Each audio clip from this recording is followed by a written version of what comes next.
नमस्कार जी दोस्तों, मैं रविकांत त्रिपाठी जनपद देवरिया उत्तर प्रदेश से। कैसे हैं आप सभी लोग?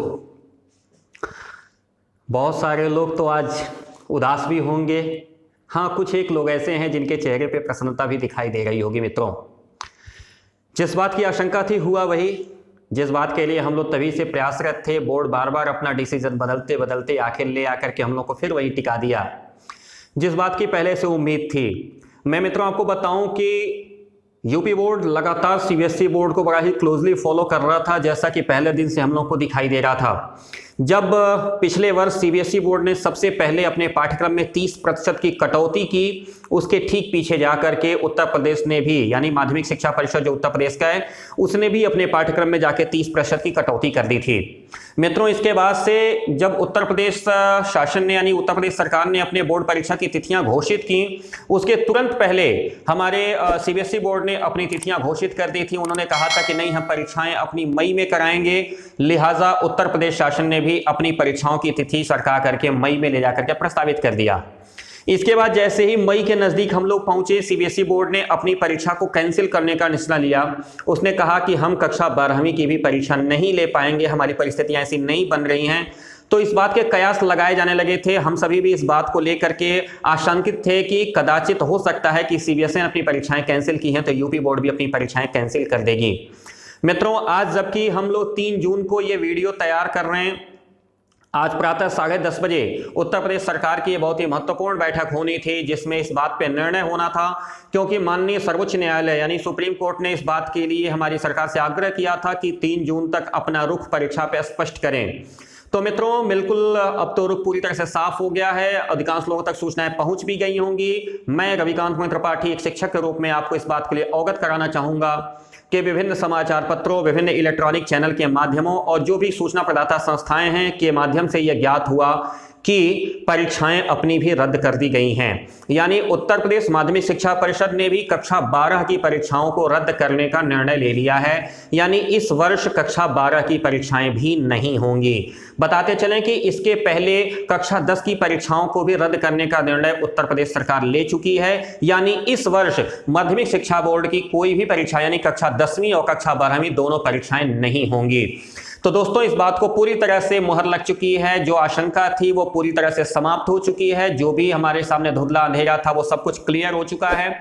जितने भी मेहनत करके पढ़ाई करने वाले छात्र थे वे थोड़े उदास तो होंगे, लेकिन जो वास्तविकता है वो यही है, क्योंकि हम लोग शासन के ऊपर नहीं हैं। सरकार जो नियम लगाएगी उस नियम को पालन करना हमारी व्यक्तिगत मजबूरी है।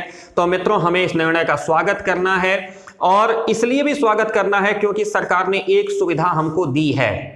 मित्रों, की फैक्ट इस पे ध्यान देंगे कि जो परीक्षार्थी इस प्रमोशन से सहमत नहीं होंगे उनको पुनः परीक्षा में बैठने के लिए आमंत्रित किया जाएगा जब स्थितियां सामान्य होंगी। ध्यानपूर्वक सुनेंगे हमारे सभी छात्र जो हमारे साथ जुड़े हुए हैं, जो लोग भी इस परीक्षा के प्रमोशन से मानसिक रूप से दुखी हैं, व्यक्तिगत से मैं भी, स्वयं भी, क्योंकि परीक्षाएं जीवन का एक ऐसा तराजू होती हैं जो इस बात के तुलनात्मक अध्ययन में स्पष्ट करती हैं कि हम कितने पानी में हैं। मित्रों, अपने आप को साबित करने का एक माध्यम होता है। बहुत सारे दोस्तों के मेरे पास मैसेज आने लगे कि सर, वे बच्चे जो जिंदगी में मतलब पूरे साल भर जिन्होंने किताब नहीं खोली, और एक हम जो दिन और रात एक करके किताब लेकर के पढ़ाई किए, सर अब तो हम लोग दोनों लोग बराबर आ गए ना। मित्रों, मैं आपको बता दूं कि ज्ञान कभी भी महत्वपूर्ण होता है, सर्टिफिकेट महत्वपूर्ण नहीं होता। एक एग्जांपल मैं ले लूं 3 इडियट्स पिक्चर का। 3 इडियट्स पिक्चर आप लोगों ने देखा होगा। उसमें एक कैरेक्टर है फुनसुक वांगडू, जो पूरे 3 घंटे सिर्फ इस बात के लिए परेशान रहता है कि मैं पढ़ लूं। वहीं पे रणछोड़दास चाचड़ एक व्यक्ति है जो सिर्फ इस बात के लिए परेशान रहता है कि किसी तरीके से मेरे पास सर्टिफिकेट आ जाए। रिजल्ट आपको पता है फुनसुक वांगडू क्या होता है और रणछोड़दास चाचड़ का क्या होता है। तो मित्रों, ज्ञान अर्जित करने के पीछे पड़िए। मैं रविकांत त्रिपाठी आपके साथ हमेशा हूं। मैं कभी आपके साथ नहीं छोड़ने वाला, इसलिए इस बात को विशेष ध्यान रखिएगा। जब कभी भी, जहां कहीं भी ज्ञान की आवश्यकता होगी, नॉलेज की आवश्यकता होगी, तो सबसे पहले आपका नाम आना चाहिए। और व्यक्तिगत रूप से मैं बड़ा गौरवान्वित अनुभव करता हूं। सरकार का जो निर्णय हुआ, इस निर्णय का स्वागत करते हुए मैं रविकांत त्रिपाठी, मैं बहुत ही इमोशनल हो गया था आज दोपहर को, और मैं यकीन से बता रहा हूं कि मुझे बहुत गौरव का अनुभव होता है कि मैं आप जैसे शिष्यों का एक शिक्षक बनने का सौभाग्य पाया हूं। मेरे साथ लगभग 300 से ज़्यादा बच्चे व्हाट्सएप पे जुड़े हुए हैं और उन 300 में मैं 2-4 को अगर छोड़ दूं तो मुझे लगता है कि लगभग 295 बच्चे हमारे पास इस बात के लिए मैसेज किए कि सर मुझे बहुत दुख है, परीक्षा कैंसिल हो गई।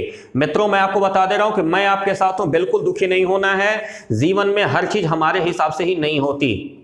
बहुत सारी चीजें ऐसी होती हैं जो ऊपर वाला अपने हिसाब से रखता है, ऊपर वाला अपने हिसाब से देखता है। हमारे हाथ में जितना है वह पूरी तरीके से मेरे हाथ में आना चाहिए। मित्रों, कभी भी जिस समय भरत जी अयोध्या लौटे थे उस समय उन्होंने वशिष्ठ जी से कहा था कि वशिष्ठ जी, गुरु जी, आप तो ब्रह्मा जी के पुत्र हैं, आप भैया को वन जाने से रोक सकते थे। गुरु जी, आप पिताजी का स्वर्ग प्रयाण रोक सकते थे, आपने ऐसा क्यों नहीं किया? वशिष्ठ जी ने भरत जी से एक बार में कहा था कि भरत जी, सुनहु भरत भावी प्रबल बिलखि कहो मुनिनाथ। आज उसी स्थिति में मैं हूं आपके सामने एक शिक्षक के रूप में। जैसे वशिष्ठ जी थे, वशिष्ठ जी बिलख करके कहे। रोने के बाद जब आदमी जब पूरा रो लेता है ना, उसके बाद स्थिति आती है बिलखने वाली। वशिष्ठ जी पूरी तरह से रो करके थक चुके थे, फिर उन्होंने कहा, सुनहु भरत भावी प्रबल, हे भरत सुनो, भावी यानी भाग्य बड़ा प्रबल होता है। हानि लाभ जीवन मरण यश अपजस, 6 चीजें, हानि लाभ जीवन मरण जस और अपजस, ये विधि हाथ, ये विधाता के हाथ में है। हानि और लाभ हमारे हाथ में नहीं है, यश और अपयश हमारे हाथ में नहीं है, और जीवन और मृत्यु हमारे हाथ में नहीं है, ये विधाता के हाथ में है। तो जो चीज़ विधाता के हाथ में, उसको विधाता के हाथ में छोड़ दीजिए और प्रयास अपना करते रहिए। तो मित्रों, आज मैं आपको इस वीडियो बनाने के पीछे का उद्देश्य बता दूं कि इस वीडियो बनाने के पीछे मेरा उद्देश्य नहीं था आपको सूचना देना कि यूपी बोर्ड की परीक्षाएं कैंसिल हो गई। यह सूचना आप तक पहुंच चुकी होगी। यह वीडियो बनाने के पीछे मेरा उद्देश्य यह था कि आप सभी को इस बात के लिए धन्यवाद देना कि आप सभी लोगों ने दिन रात जुड़ करके मेरे चैनल से जो पढ़ाई की और इस पढ़ाई का जो प्रतिफल अपने जीवन में पाया है, उसके लिए आप सभी को बहुत बहुत साधुवाद देने के लिए मैंने वीडियो बनाया है। आप सभी के उज्जवल भविष्य की कामना करने के लिए वीडियो बनाया है। आप सभी को धन्यवाद देने के लिए वीडियो बनाया है जिन्होंने एक शिक्षक के रूप में मुझे देखा, और आप जैसे बच्चों का इतना भरा पूरा परिवार मुझे मिला जो मैं ताउम्र नहीं भूल पाऊंगा। और बच्चों, मैं आपको बता दे रहा हूं कि आप जो लोग भी मेरे साथ जुड़े हुए हैं, खास करके व्हाट्सएप वाले, अगर मैं कभी आपके जिले में विजिट किया, क्योंकि मैं उत्तर प्रदेश के समस्त जिलों में विजिट करता रहता हूं, मैं इंडियन रेड क्रॉस सोसाइटी के एग्जीक्यूटिव मेंबर हूं स्टेट काउंसिल का, लिहाजा मुझे आना जाना पड़ता रहता है। मैं जब कभी भी अगर आपके जिले में आऊंगा तो मैं जरूर चाहूंगा कि आपसे हमारी एक बार मुलाकात जरूर हो। तो मित्रों, बिल्कुल भी इसके लिए हतोत्साहित नहीं होना है, सरकार के निर्णय का स्वागत करना है। चलते चलते यह बात नोट करनी है कि कुछ सपनों के मर जाने से जीवन नहीं मरा करता है। सपना क्या है? नैन सेज पर सोया हुआ आंख का पानी, और टूटना उसका क्या है? जो जागे कच्ची नींद जवानी। गीली उम्र बनाने वालों, डूबे बिना नहाने वालों, गीली उम्र बनाने वालों, डूबे बिना नहाने वालों, कुछ फूलों के मुरझाने से उपवन नहीं मरा करता है। कुछ एक फूल अगर मुरझा जाए ना तो उससे उपवन नहीं मरा करता है। तो मित्रों, एक बात ध्यान दीजिए, कुछ सपनों के मर जाने से जीवन नहीं मरा करता है। सपने क्या हैं? आते रहते हैं, जाते रहते हैं। मित्रों, अपनी जिजीविषा के साथ आगे बढ़िए। मैं गोपाल दास नीरज जी की ये पंक्ति आपके सामने रखा। तो आज के वीडियो बनाने का मेरा उद्देश्य ये था कि उत्तर प्रदेश शासन ने हमारी उत्तर प्रदेश माध्यमिक शिक्षा परिषद की कक्षा 12वीं की परीक्षाएं निरस्त कर दी हैं। जितने भी बच्चे कक्षा 12 में थे उनको प्रमोट किया जाएगा। प्रमोट करने का आधार क्या बनेगा? उनके हाफ ईयरली और प्री बोर्ड के मार्क्स, यानी कक्षा 10वीं में प्रमोशन का जो आधार था वही आधार इनका भी है। हाफ ईयरली और प्री बोर्ड के जो मार्क्स हैं उसी के आधार पर इनको प्रमोट किया जाएगा। हालांकि बहुत बड़ी खबर इस बीच में यह भी आ रही है कि ऐसे सभी बच्चे जो इस प्रमोशन से संतुष्ट नहीं होंगे, ध्यानपूर्वक सुनेंगे, जो बच्चे इस प्रमोशन से संतुष्ट नहीं होंगे वह पुनः परीक्षा दे सकेंगे। इस बात का भी अधिकार बोर्ड ने दिया है। इसलिए वे सभी बच्चे जिन्होंने अपने जीवन में मेहनत किया है, वे मुझे लगता है कि अगर इस निर्णय का उपयोग करना चाहेंगे तो पुनः ये जनरल प्रमोशन जैसे ही होता, प्रमोशन सबका होगा। इसके बाद आप डीआईओएस कार्यालय में आवेदन करके पुनः परीक्षा के लिए आप उपस्थित होकर के पुनः परीक्षा दे सकेंगे।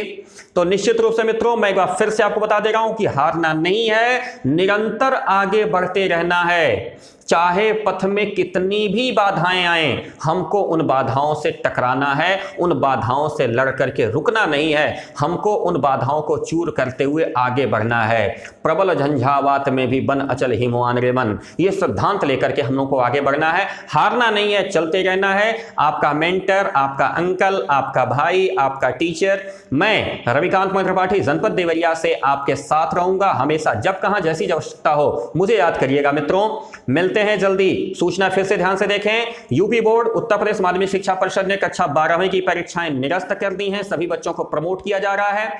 लेकिन इसके साथ साथ बड़ी खबर यह भी है कि ऐसे सभी बच्चे जो परीक्षा देना चाहते हैं जनरल प्रमोशन के बाद, अपने जिला विद्यालय निरीक्षक यहां आवेदन करके पुनः परीक्षा में बैठने के लिए आग्रह कर सकते हैं। तो मित्रों बने रहिए हमारे साथ, जो भी नया अपडेट आएगा मैं आपको देता रहूंगा।